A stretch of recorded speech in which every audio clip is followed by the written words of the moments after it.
講到頂個月咧，美克拉風台的雨水呢，台北內湖一寡所在淹水淹甲真嚴重。拜五呢，這包圍風台就要來咯，民眾開始佇咧煩惱，趕緊把厝內面的物件搬互較懸的。啊，那台北市長蔣萬安今日下晡呢，要去甲內湖的陽光抽水站視察。水利署是講，目前呢，這台北市的抽水站攏是正常運作的，請民眾放心。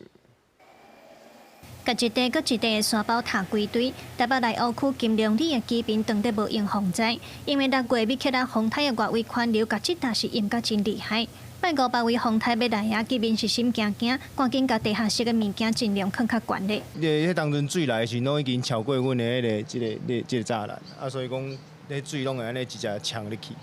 啊，造成阮內底攏幾乎攏淹掉。報廢一台車，里長是說檢討會上那個處長啊，或者基層的那些長官都說，這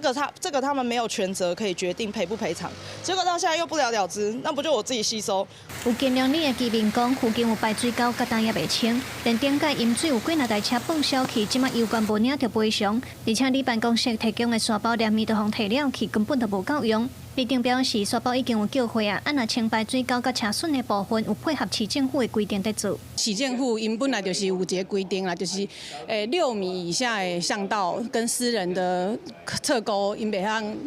入去內底共你清，因為迄是私人的範圍。啊，毋過車的代志，啊，閣咧等消息。啊，毋過中央本來就有一個法規是能夠減免牌照稅跟房屋稅，這個我們也有積極來做宣導。啊，那台北市長蔣萬安拜四下晡有去內湖區陽光抽水站視察，水利署表示，目前全台北的抽水站攏是正常的運作的。目前台北市公務局水利工程處所轄管的88座抽水站，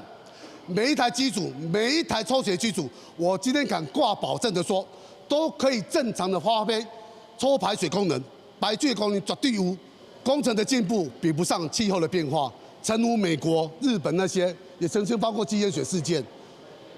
沒辦法，這是屬於我們要與氣候共生存的一個法則。氣象署在拜四下晡2點半已經針對包圍風台發布海上警報。氣象署有估拜5、拜6北部、東北部也閣有中南部山區會上大水雨，提醒民眾都要量早防災。記者郭耀基、謝桂林台北報道。